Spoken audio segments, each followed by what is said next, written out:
नमस्कार मित्रों, आज हम व्याकरण के अंतर्गत प्रेरणार्थक क्रिया का रूप कैसे लिखते हैं और प्रेरणार्थक क्रिया को लिखने के जो नियम हैं, इन सारी बातों के बारे में आज हम जानकारी हासिल करने वाले हैं।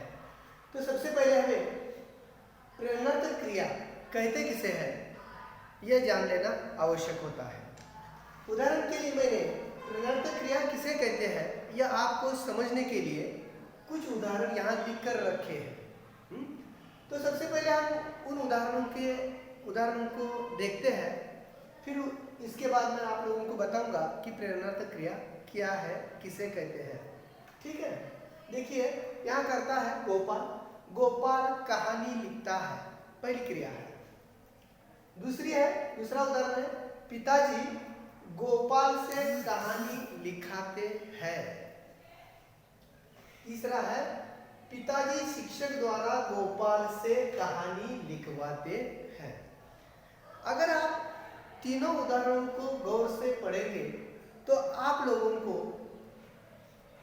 एक बात में फर्क नजर आ जाए। वो कौन सा है? जो क्रिया है, जो मुख्य क्रिया है, उसमें कुछ बदलाव है। देखिए पहले वाक्य में गोपाल कहानी लिखता है, मैं क्रिया के नीचे रेखांकित कर रहा हूं। गोपाल कहानी लिखता है, यहां कर्ता खुद है, लिखता है। पिताजी गोपाल से कहानी लिखाते हैं, लिखाने के नीचे मैं रेखांकित कर रहा हूं। और तीसरा जो उदाहरण है, पिताजी शिक्षक द्वारा गोपाल से कहानी लिखवाते हैं। मैंने क्रियाओं के नीचे रेखांकित किया है। तो प्रेरणार्थक क्रिया कहते किसे है यह समझ लेना पहले आवश्यक हो जाता है। पहले में क्रिया गोपाल लिखता है, यानी कर्ता खुद लिख रहा है।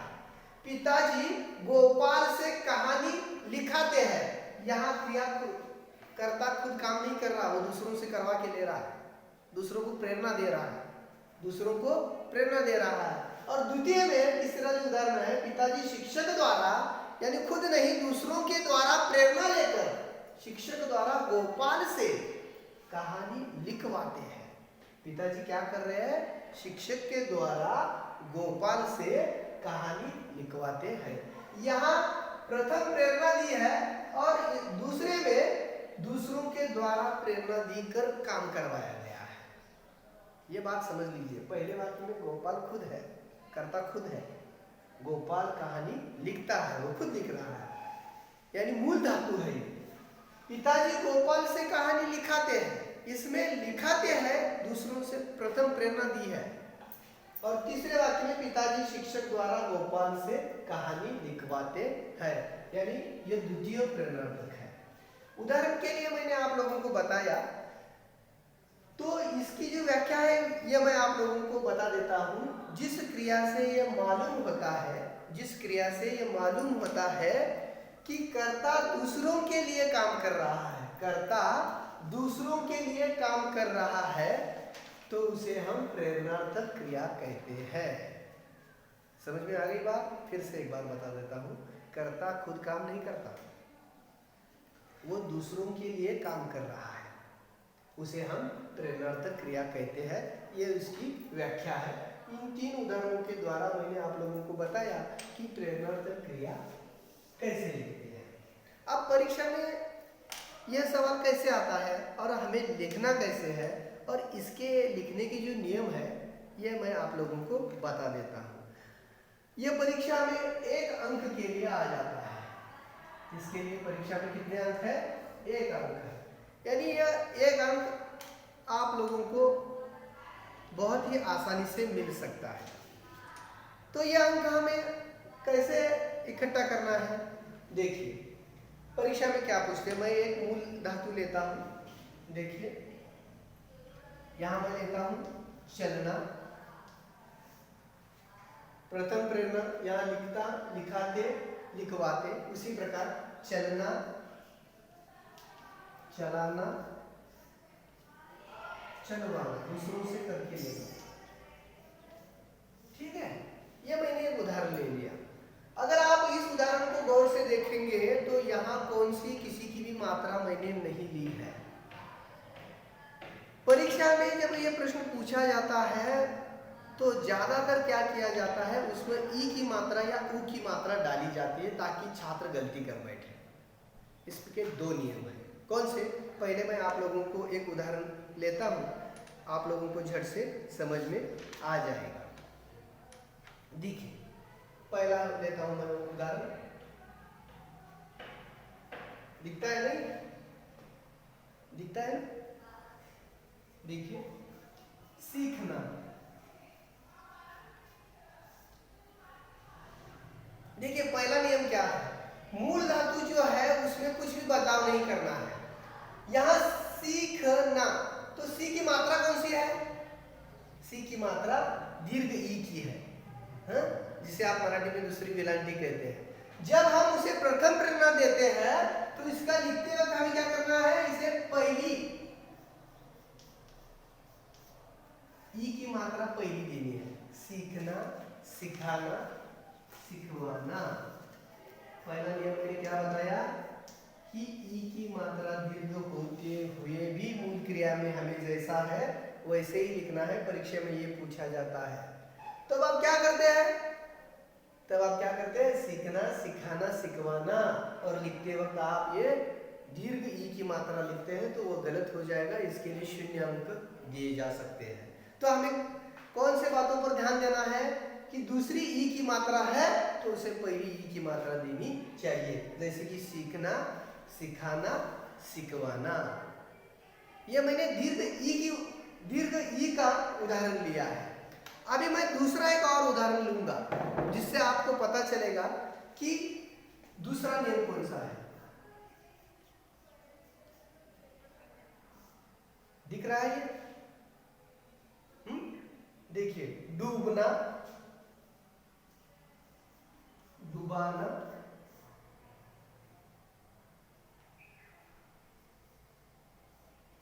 डुबवाना। अब कौन सा बदलाव किया है मैंने? अब यहां दीर्घ उ की मात्रा है। शब्द कौन सा है? डूबना। प्रथम प्रेरणार्थक में मैंने कौन सा बदलाव किया?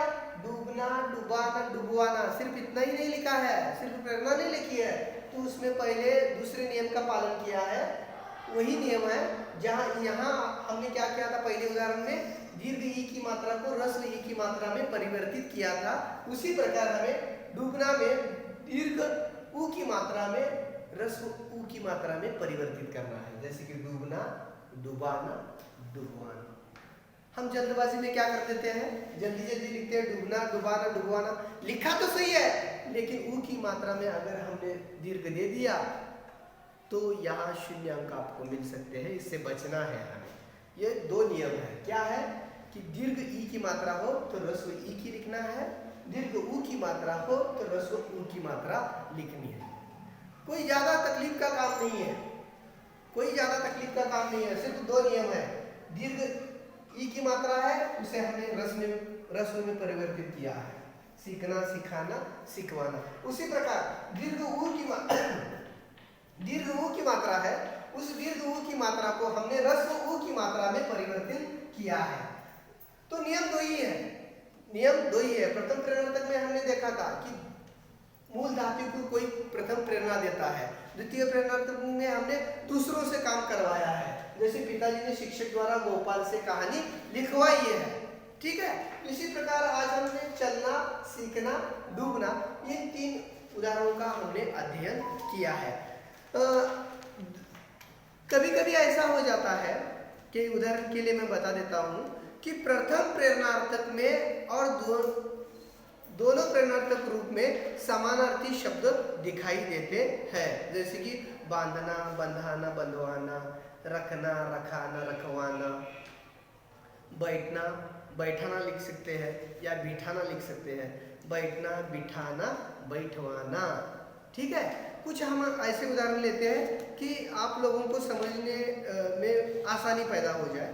ठीक है? एक शब्द देता हूं मैं, या कुछ उदाहरण मैं आप लोगों को बता देता हूं जिससे कि आपको पता चले कि मूल धातु और प्रथम प्रेरणार्थक और द्वितीय प्रेरणार्थक। हमें क्या करना है, सबसे पहले तो हम कुछ ज्यादा उदाहरण प्रेरणार्थक क्रिया के आज देखते हैं।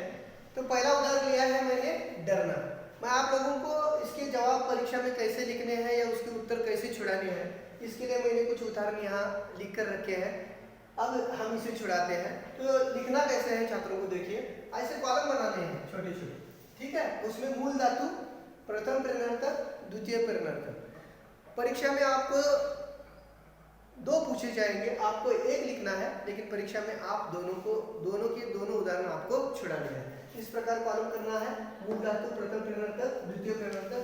पहले लिखा है डरना। किस प्रकार परीक्षा में आपको ये छुड़ाना है, इसके लिए मैंने ये उदाहरण यहाँ लिए हैं। पहला है डरना।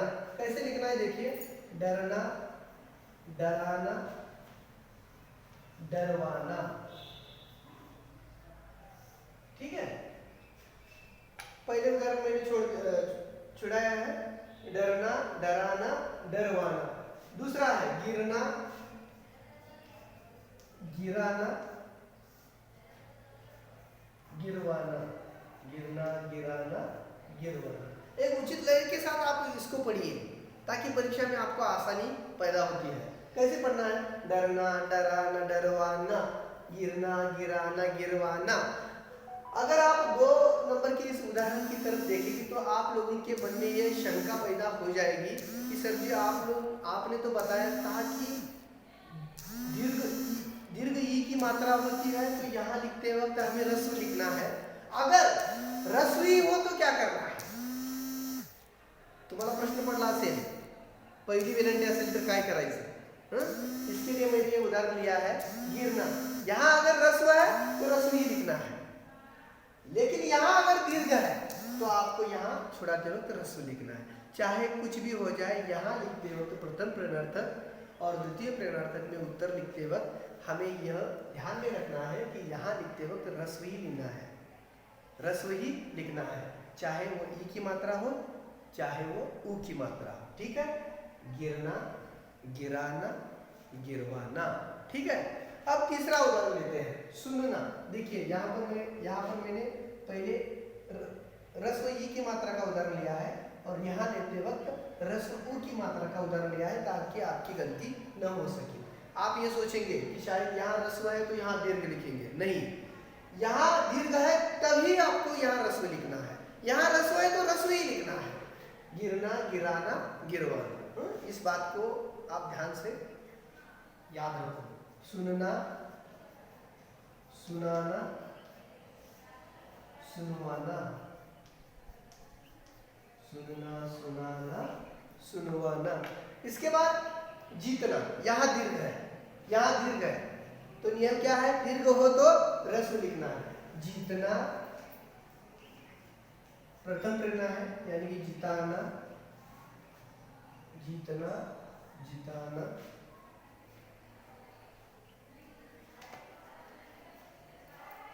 जीतना, जिताना, जितवाना, ठीक है। 3 अलग अलग उदाहरण लिए हैं। ह्रस्व है तो ह्रस्व लिखना है, ह्रस्व ऊ है तो ह्रस्व ही लिखना है, लेकिन अगर दीर्घ है, दीर्घ ऊ की मात्रा है तो ह्रस्व लिखना है। जहाँ जीतना, जिताना, जितवाना, यहाँ भी मैंने उदाहरण वैसा ही लिया है। छूना, दीर्घ है, दीर्घ है तो ह्रस्व लिखना है। छूना, कौन बताएगा, छूना, छूना, छुलाना, छुलवाना, छूना, छुलाना, छुलवाना, ठीक है। यहाँ दीर्घ है, मैंने इसका उत्तर लिखते वक्त ह्रस्व लिखा है। सभी प्रकार के उदाहरण लिए हैं मैंने ताकि आपको लिखते वक्त कुछ कठिनाई महसूस न हो। कभी कभी ऐसा भी उदाहरण आ जाता है, देखिए काटना। हमारी आदत ऐसी होती है कि हम आ की मात्रा देते हैं, ठीक है, हर बात को, छूना का छुलाना, जीतना का जिताना, लेकिन कभी कभी ऐसे भी शब्द आ जाते हैं, ऐसी भी क्रियाएं आ जाती है जिसका उत्तर लिखते वक्त हमें उचित लय के साथ मैंने बताया ना अभी कि उचित लय के साथ अगर आप गाओगे तो शब्द झट से ध्यान में आ जाते हैं। जैसे ये शब्द है काटना, कटाना, कटवाना, अलग शब्द है ना, अलग क्रिया है ना। काटना, कटाना, कटवाना। इसके बाद अंत में है पीना, वही नियम है, दीर्घ का ह्रस्व करना है। पीना, पिलाना, पिलवाना। मैंने आपके सामने हर एक प्रकार के उदाहरण यहाँ रखे हैं। करीब करीब 7 उदाहरण मैंने इस कक्षा में छुड़ाकर आपसे लिए हैं। तो आप फिर से एक बार इसे गौर से देखिए, आपको ये पता चल जाएगा कि प्रेरणार्थक क्रिया लिखते कैसे हैं। ये परीक्षा में आपको ऐसे कॉलम बनाकर उसके जवाब लिखने हैं। परीक्षा में आपको 2 प्रेरणार्थक रूप दिए जाएंगे, लेकिन आपको एक छुड़ाना है 1 अंक के लिए। लेकिन मैं आप लोगों को बता रहा हूं, अगर 1 अंक भी होगा तब भी आपको 2 के 2 उदाहरण परीक्षा में छुड़ाने आवश्यक है। एक गलती भी हो गया, एक गलत भी हो गया तो दूसरा सही आ सकता है। गलत होने की कोई बात नहीं है, सारी बातें तो आपके सामने मैंने रखी है, लेकिन फिर भी इसके लिए ज़्यादा वक्त नहीं लगता। इसलिए आपको क्या करना है, व्याकरण के अंतर्गत अगर आप सहायक क्रिया छुड़ा रहे हो, प्रेरणार्थक क्रिया हो या काल परिवर्तन हो, अव्यय हो, आप लोगों को एक बात के ऊपर ध्यान देना आवश्यक है। 3 देते हैं 2 छुड़ाने के लिए कहते हैं, 2 देते हैं 1 छुड़ाने के लिए कहते हैं। तो आपको क्या करना है, कम से कम वक्त लग जाता है व्याकरण को छुड़ाते वक्त। तो आपको जितने भी उदाहरण दिए गए हैं, मेरी इच्छा यह है कि आप जितने दिए गए हैं वो सारे के सारे सवालों के जवाब आप परीक्षा में लिखिए। अब आप लोगों को क्या करना है कि घर में आप लोगों को मैं कुछ और उदाहरण देना चाहता हूँ। आप क्या करो, घर में बैठकर उस उदाहरणों को छुड़ाने का प्रयास करो, लिखो। मैं आप लोगों को लिखने के लिए कुछ उदाहरण देता हूँ। आपको क्या करना है, वो उदाहरण बहियों में छुड़ाकर मुझे दिखाना है, ठीक है। मैं 10 उदाहरण देता हूँ, ठीक है। पहला लीजिए, पहला रीझना, पहला है रीझना, ठीक है। दीर्घ री है, दीर्घ ई की मात्रा है, रीझना। दूसरा है लेटना, दूसरा कौन सा है, लेटना, ठीक है। तीसरा है उतरना, उतरना। चौथा है फंसना, चौथा कौन सा है, फंसना। पांचवा है रोना। छठा है जीना, जल्दी जल्दी लिखो, छठा है जीना। सातवां है जलना, सातवां कौन सा है, जलना। आठवां जो है वह है भूलना, भ को दीर्घ उ की मात्रा है, भूलना। नौवां है दिखना, नौवां है दिखना। और 10वां है भीगना, भ को ह्रस्व ई की मात्रा है। तो चलिए बच्चों, आज के लिए इतना ही काफ़ी है। आज हमने क्या किया कि प्रथम प्रेरणार्थक क्रिया की व्याख्या पहले पढ़ ली, उसके लिए हमने 3 उदाहरण देखे। उसके बाद प्रेरणार्थक क्रिया किसे कहते हैं इसके बारे में हमने जानकारी हासिल की। फिर उसके बाद मूल धातु, प्रथम प्रेरणार्थक, द्वितीय प्रेरणार्थक बनाने के नियम कौन से हैं, इन सारी बातों के बारे में जानकारी आज हमने हासिल की। अगली जो तासिका होगी हमारी, तो उस तासिका में हम कारक के बारे में जानकारी हासिल करनी है। तो अब आप लोगों को क्या करना है कि अगली तासिका के पहले आप लोगों को मैंने जो 10 उदाहरण दिए हैं, उन सारे उदाहरणों को आपको घर में बैठकर छुड़ाना है। और मुझे वो छुड़ाने के बाद जो भैया जिन भैयों में आपने वो छुड़ाया है उसकी फ़ोटो निकालिए और मेरे पर्सनल व्हाट्सएप नंबर पर आप भेज दीजिए। मैं उसे जांच कर आप लोगों को सही गलत बता दूंगा। आज हम यहीं पर रुकते हैं, धन्यवाद।